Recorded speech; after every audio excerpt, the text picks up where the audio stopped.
थोड़ी दूर चलने पर सोहन देखता है कि 4 चाबियां अलग अलग रंग की थी जो हवा में उड़ रही थी।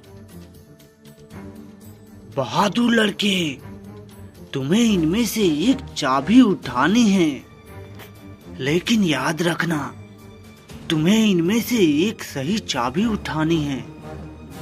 लेकिन हाँ, तुम्हें बड़ी होशियारी से ही एक चाबी उठानी होगी।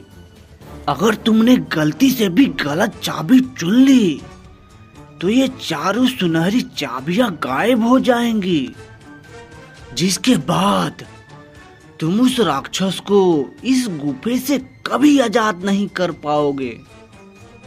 ये सुन सोहन हैरान हो जाता है।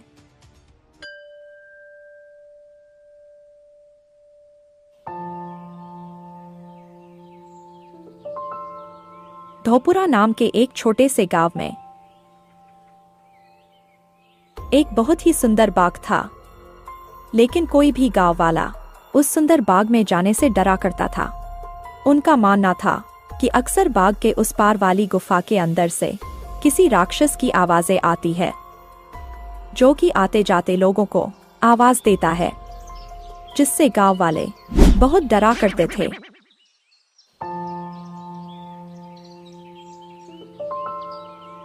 अगले दिन गांव का एक लड़का रामू, यार, इस गुफा में से आवाजें कौन देता होगा? मुझे इसके पीछे जरूर कोई राज नजर आता है। रामू भैया, जो भी हो, लेकिन आप गलती से भी उस गुफा के अंदर मत जाना। हाँ, लेकिन इस गुफा का रहस्य तो मैं जान कर ही रहूंगा। सब गांव वाले डर के साए में आखिर कब तक रहेंगे? उसके बाद शाम हो गई और रामू और उसका दोस्त अपने अपने घर चले गए। अगले दिन सुबह सारे गांव में सन्नाटा था और रामू के घर के बाहर उसकी लाश रखी हुई थी। सब रो रहे थे। शाम को बस यह बोलकर घर से निकला था कि एक रहस्य से पर्दा उठाने जा रहा हूँ। मेरी रामू की बहादुरी मुझसे ले डूबी। हाय मेरा बच्चा। हो ना हो, ये उस गुफा वाले राक्षस ने ही किया है। हाँ। उसी गांव में धनु नाम का व्यक्ति रहता था, जो एक किसान था। उसके 2 बेटे थे, मोहन और सोहन।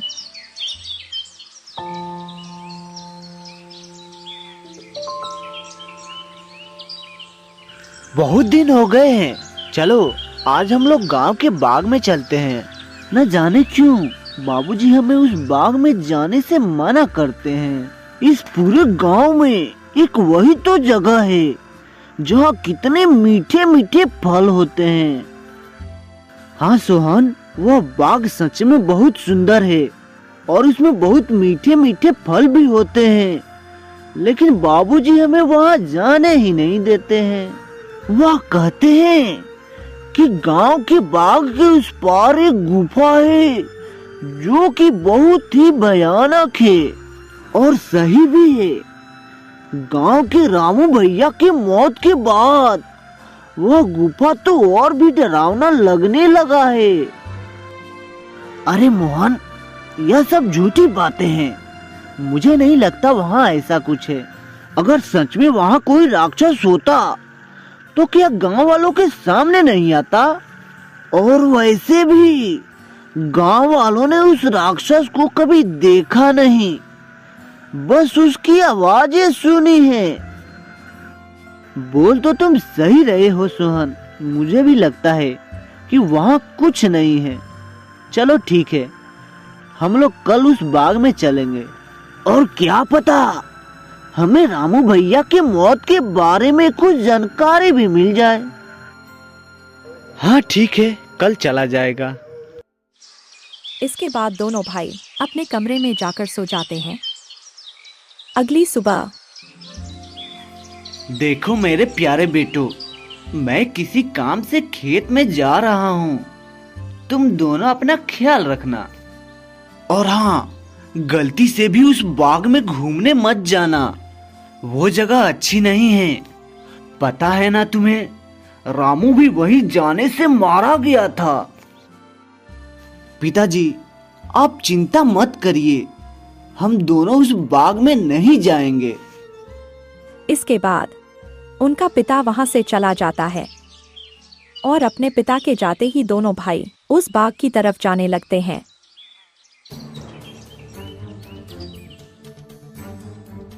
कि तभी एक गांव का आदमी उन्हें देख लेता है। अरे मोहन और सोहन, तुम दोनों इस बाग की तरफ कहाँ जा रहे हो? क्या तुम्हें नहीं पता कि बाग के उस तरफ एक गुफा है जो कि बहुत ही डरावना है। वहां से अक्सर किसी राक्षस की आवाजें आती रहती है। अरे काका, हम लोग बस यहीं बाग में जा रहे हैं, कुछ फल तोड़कर वापस आ जाएंगे। चलो ठीक है बच्चों, पर तुम लोग शाम होने से पहले लौट आना। हाँ अच्छा ठीक है, अब मैं चलता हूँ। इसके बाद वो आदमी वहां से चला जाता है। हाँ, मुझे तो बहुत डर लग रहा है। अब मैं इसके आगे एक कदम भी नहीं जाऊंगा। तुम्हें जाना है तो जाओ। अच्छा ठीक है, फिर तुम मेरा यहीं पे इंतजार करना। मैं सच जानना चाहता हूँ कि क्या वाकई में वो आवाज राक्षस की है कि नहीं, इसलिए मैं तो गुफा के अंदर जा रहा हूँ। इसके बाद सोहन अकेले ही आगे बढ़ता है। वह थोड़ी दूर ही पहुंचा होगा, तभी अचानक सोहन ने देखा कि एक अजीब सा दिखने वाला इंसान उसकी तरफ तेजी से बढ़ता आ रहा था और सोहन के पास आकर खड़ा हो गया। यह देखकर सोहन बुरी तरह से डर गया। अरे, यह विचित्र मनुष्य कौन है जिसका सर तो एक शेर का है और धड़ इंसानों का? सावधान, इससे आगे बढ़ने की कोशिश भी मत करना, वरना तुम्हें अपने जान से भी हाथ धोना पड़ सकता है। देखो, मैं उनमें से नहीं हूँ जो तुम्हें देखकर डर जाए। मैं अपने लक्ष्य के लिए आया हूँ और मुझे कोई भी रोक नहीं सकता है। अब मेरे रास्ते से हट जाओ, वरना अंजाम अच्छा नहीं होगा। सोहन की चेतावनी सुनकर विचित्र मानव गुस्से से बोला, तुम बात को समझ नहीं रहे। इस गुफा में जाने से तुम्हारी जान भी जा सकती है और मुझे समझना भी नहीं। मुझे तो बस इस गुफे का रहस्य सुलझाना है। और हाँ, अगर अब तुमने मुझे रोकने की कोशिश भी की तो परिणाम भुगतने के लिए तैयार हो जाना। इतना बोलकर सोहन वहां से भाग गया और गुफा में अंदर प्रवेश कर गया। जैसे ही वह अंदर जाता है, एक बहुत बड़ी आकृति उसे नजर आती है जो देखने में बहुत ही डरावना होता है। आओ लड़के, तुम्हारा इस जादुई गुफा में स्वागत है। मैं कई वर्षों से गुफा के बाहर आते जाते लोगों को आवाजें लगाता हूँ, फिर सारे गांव वाले उस आवाज को सुनकर भाग जाते हैं। कोई भी गांव वाला इस गुफा में आने की हिम्मत नहीं कर पाता, लेकिन तुम एक बहुत ही बहादुर लड़के हो जो कि इस गुफा में अकेले ही चले आए। लेकिन तुम मुझे दिखाई क्यों नहीं दे रहे हो? क्या तुम किसी को दिखाई नहीं दे सकते हो? नहीं, इस वक्त मैं तुम्हें दिखाई नहीं दे सकता, क्योंकि मैं इस राक्षस की परछाई हूँ।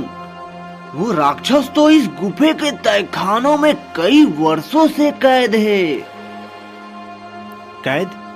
तो तुम मुझे बताओ, क्या उस राक्षस को इस गुफा के तहखाने से रिहा करने का कोई उपाय नहीं है? मार्ग है लड़के, और तुम उस मार्ग तक पहुंच भी सकते हो, लेकिन इसके लिए तुम्हें इस गुफा के तहखाने में भीतर उस राक्षस के पास जाना होगा। वही राक्षस तुम्हें उसकी मुक्ति का राज बताएगा। जिसके बाद सोहन गुफा में अंदर जाने लगता है। जैसे ही सोहन तहखाना के अंदर जाता है तो उसे एक आग जलती हुई दिखाई देती है।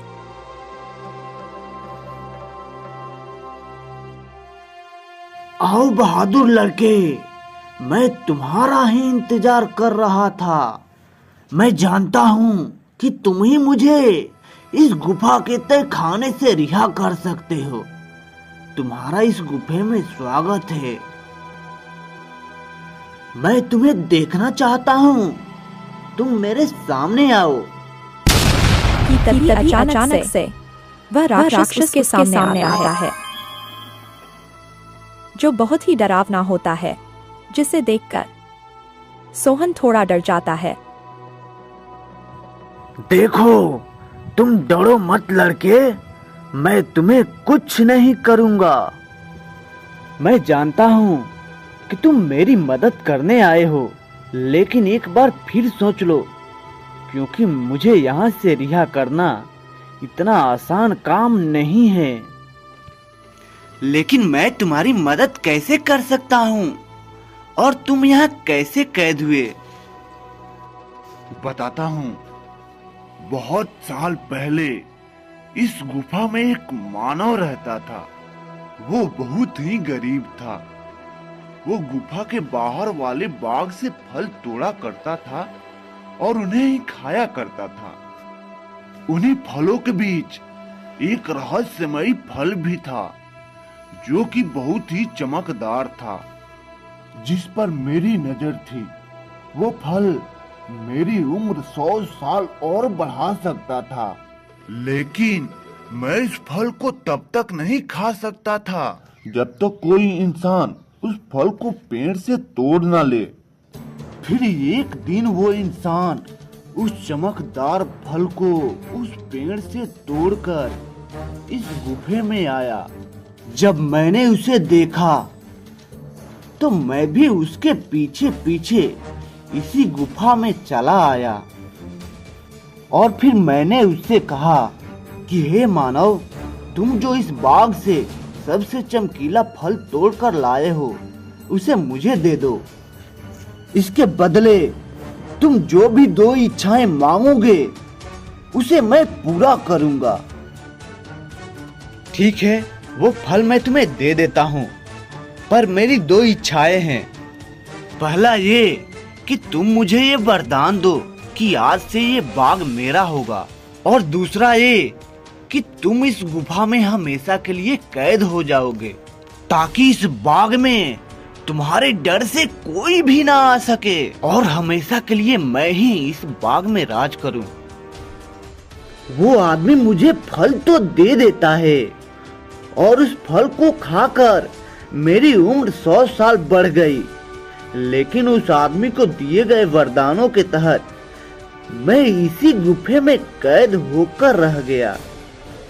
लेकिन हाँ, उस वरदान को देने के बाद मैंने उसे 2 श्राप भी दिया था कि तुम इस गुफा में कभी नहीं आ पाओगे, और दूसरा कि तुम एक जानवर बन जाओगे। तब से वो मानव इस गुफा में कभी नहीं आता। क्या आपसे पहले आपको यहाँ से निकालने की किसी ने कोशिश नहीं की? इससे पहले गांव के एक लड़के ने मुझे बचाने की हिम्मत दिखाई थी, और वो उस चमत्कारी फल को लेकर इस गुफा में प्रवेश करने ही वाला था कि तभी उस अर्ध नर मानव ने उसे गुफे के बाहर ही मार दिया, और फिर पूरे गांव में ये बात फैल गई कि मैंने उसे मारा है। हाँ, वो लड़का हमारे गांव के रामू भैया थे। उस जानवर जैसे दिखने वाले मानव ने उसे मारा है, मैं आपको इस गुफे से आजाद जरूर कराऊंगा।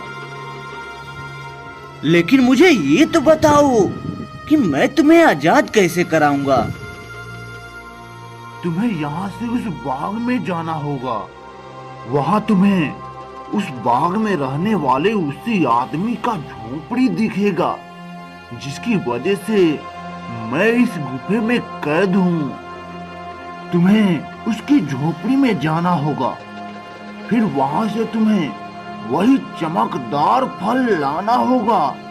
मेरी मुक्ति का राज उस फल में ही कैद है।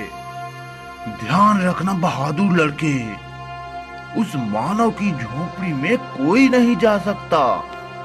जब वो सो रहा होगा तुम्हें तभी जाना होगा और उसकी फलों की टोकरी में से सबसे चमकता फल लाना होगा। लेकिन तुम्हें ये काम बड़ी होशियारी से करना होगा, क्योंकि अगर ये बात उस आदमी को पता चल गया तो वो तुम्हें जिंदा नहीं छोड़ेगा।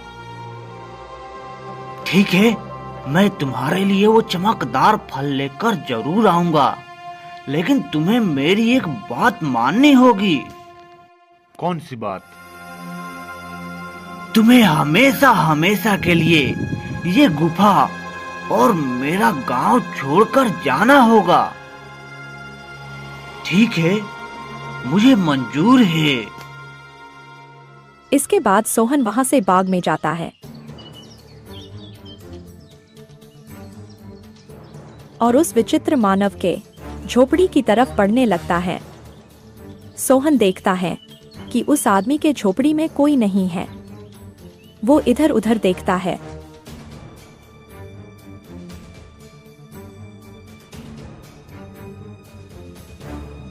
और उस विचित्र आदमी के झोपड़ी की तरफ बढ़ने लगता है। सोहन अंदर जाकर देखता है कि बहुत सारे फल उस आदमी के झोपड़ी में रखे हैं। अरे, यहाँ तो कितने सारे फल हैं, लेकिन इन फलों में से कोई भी सबसे ज्यादा नहीं चमक रहा है। तभी अचानक सोहन देखता है कि वही आदमी अपनी झोपड़ी के तरफ आ रहा है। ये देखते ही सोहन दरवाजे के पीछे छिप जाता है। वो आदमी अपने झोपड़ी में आता है और पास के चारपाई पर लेटकर सो जाता है। ये देखकर थोड़ी देर बाद सोहन बाहर आता है और उन फलों की टोकरी में से सबसे चमकदार फल ढूंढने लगता है। लगता है यही वो चमकदार फल है। मुझे जल्दी से ये लेकर उस राक्षस के पास जाना होगा। और फिर वो वहां से जाने लगता है। तभी उसके पैरों की आवाज सुनकर वह विचित्र मानव जग जाता है। रुको लड़के, तुम मेरा जादुई फल लेकर कहाँ जा रहे हो? तुम मेरा मुझे जादुई फल वापस कर दो, वरना मैं तुम्हें यहाँ से बाहर नहीं जाने दूंगा। सोहन ये सुनकर डर जाता है। मुझे ये फल ले जाने दो काका। मैं इस फल को उस राक्षस को देकर उसे उस गुफा से रिहा कर देना चाहता हूँ, ताकि फिर बिना डरे गांव वाले इस बाग में आ जा सके। मुझे ये फल लेकर जाने दो काका। क्या कहा लड़के? तुम मेरी कई सालों की मेहनत पर पानी फेर देना चाहते हो? उस राक्षस के उस गुफा से रिहा होते ही ये सारे गांव वाले मुझे यहाँ से निकाल देंगे। नहीं नहीं, मैं ऐसा नहीं होने देना चाहता। चलो जल्दी से तुम मेरा जादुई फल मुझे वापस कर दो। यह सुनकर सोहन वहां से उस चमकदार फल को लेकर भागने लगता है और तभी वह विचित्र मानव भी उसके पीछे पीछे भागने लगता है।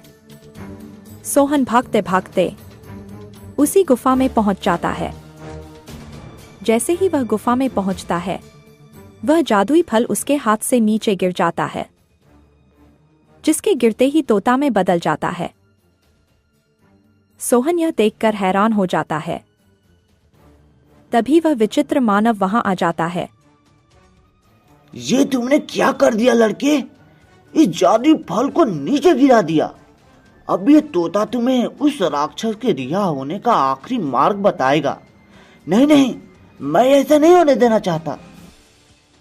वह विचित्र मानव जैसे ही सोहन को मारने के लिए आगे बढ़ता है, तभी वह विचित्र मानव अचानक से आग में जलने लगता है, जिसे देखकर सोहन हैरान हो जाता है। तभी उसे एक आवाज सुनाई देता है, जो कि राक्षस की परछाई की होता है। डरो मत बहादुर लड़के, उस मानव को उसके किए की सजा मिल चुकी है। अब बस तुम्हें अपने मंजिल का आखिरी पड़ाव पार करना है, जिसमें ये तोता तुम्हारी मदद करेगा। तभी अचानक से वो तोता उड़ने लगता है और गुफा में उसी तरफ भागने लगता है जहां वो राक्षस कैद था। सोहन भी उसके पीछे पीछे चलने लगता है। थोड़ी दूर चलने पर सोहन देखता है कि 4 चाबियां अलग अलग रंग की थी, जो हवा में उड़ रही थी। तभी तोता बोला, बहादुर लड़के, तुम्हें इनमें से एक चाबी उठानी है, लेकिन याद रखना, तुम्हें इनमें से एक सही चाबी उठानी है। लेकिन हाँ, तुम्हें बड़ी होशियारी से ही एक चाबी उठानी होगी। अगर तुमने गलती से भी गलत चाबी चुन ली, तो ये चारों सुनहरी चाबियां गायब हो जाएंगी, जिसके बाद तुम उस राक्षस को इस गुफे से कभी आजाद नहीं कर पाओगे। ये सुन सोहन हैरान हो जाता है। हे भगवान, ये आपने मुझे किस दुविधा में डाल दिया। अब भला मैं कैसे इन चाबियों में से उस सही चाबी को ढूंढूं? काफी देर सोचने के बाद सोहन देखता है कि चारों चाबियां में से एक चाबी सबसे बड़ी है, जो हरे रंग की थी, और जिस चमकदार फल के गिरने से वह तोता बना था, वो भी हरा रंग का था। सोहन समझ गया कि हरे रंग वाली चाबी ही चुननी है, और वह जैसे ही हरे रंग वाली चाबी चुनता है, वैसे ही बाकी बची सारी चाबियां गायब हो जाती है। तभी तोता ने बोला, शाबाश बहादुर लड़के, आखिर तुमने अपने सूझबूझ के कारण वो सही चाबी चुन ही लिया। अब चलो मेरे साथ और जल्दी से उस पिंजरे को खोल दो, जिसमें वह राक्षस बरसों से कैद है। फिर वह तोता उस लड़के को उस पिंजरे के पास ले जाता है। सोहन ने देखा कि वह राक्षस उस पिंजरे में कैद है। ये देखो, मैं तुम्हें आजाद करने वाला चाबी लेकर आ गया हूँ। तुम वाकई बहुत बहादुर हो लड़के। अब तुम जल्दी से इस पिंजरे को खोलकर मुझे इस गुफे से आजाद करवा दो। सोहन जैसे ही उस चाबी को उस पिंजरे से स्पर्श करता है, पिंजरा अचानक से गायब हो जाता है और वह राक्षस अपने वास्तविक आकार में आ जाता है। तुम्हारा बहुत बहुत धन्यवाद लड़के, तुमने मुझे इस गुफा से आजाद कर दिया। तुम एक बहुत ही निडर और साहसी लड़के हो। तुम जो भी मांगोगे वो मैं तुम्हें दूंगा। बोलो, क्या इच्छा है तुम्हारी? क्या सच में अब तुम आजाद हो गए हो? और क्या अब तुम इस गुफा में नहीं हो? हाँ, इसका मतलब अब सारे गांव वाले बिना डरे इस गुफा में आ जा सकते हैं। हाँ बहादुर लड़के, अब किसी को भी डरने की कोई जरूरत नहीं है। अब मैं इस गुफा से बाहर अपनी दुनिया में चला जाऊंगा और आगे से किसी को आवाज भी नहीं दूंगा। अब तुम जब चाहो इस गुफा में आ जा सकती हो, वो भी बिना डरे। तुम्हारी ही वजह से मैं इस गुफा से आजाद हो पाया हूँ, इसलिए तुम जो मांगोगे मैं तुम्हें वही दूंगा। बोलो, क्या इच्छा है तुम्हारी?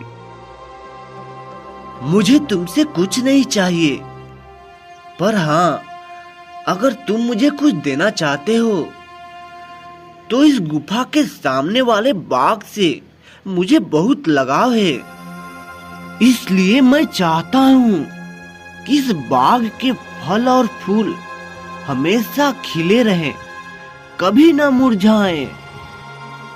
ठीक है बहादुर लड़के, तुम्हारी ये इच्छा मैं जरूर पूरा करूंगा।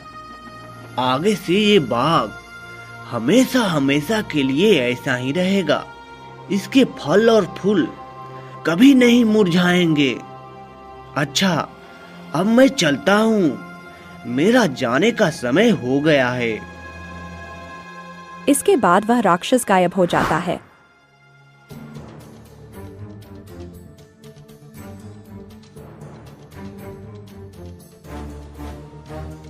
और सोहन गुफा से बाहर आता है। तभी वह देखता है कि सारे गांव वाले गुफा के द्वार पर खड़े हैं। भाई, तुम ठीक तो हो ना? क्या सच में तुम्हें उस राक्षस ने कुछ नहीं किया? भाई, मैं बिल्कुल ठीक हूँ और अब इस गुफा में कोई राक्षस नहीं है, क्योंकि अब वो राक्षस इस गुफा को छोड़कर हमेशा हमेशा के लिए चला गया है। अरे, ये क्या बोल रहे हो तुम? और कहाँ गया वो राक्षस जो कि आते जाते लोगों को आवाजें लगाया करता था? सोहन गांव वालों को सारी बात बताता है। थोड़ी देर बाद गांव वाले बहुत खुश होते हैं और फिर सोहन से बोलते हैं, अरे सोहन बिटवा, तुम तो सच में बहुत बहादुर हो और तुम्हारी ही वजह से वो राक्षस इस गुफा से आजाद हो पाया है। अब आगे से बिना डरे गांव वाले इस गुफा में आ जा सकते हैं और रामू के मौत का रहस्य भी खुल चुका है। इसके बाद गांव वाले बिना डरे हंसी खुशी उस गांव में रहने लगते हैं।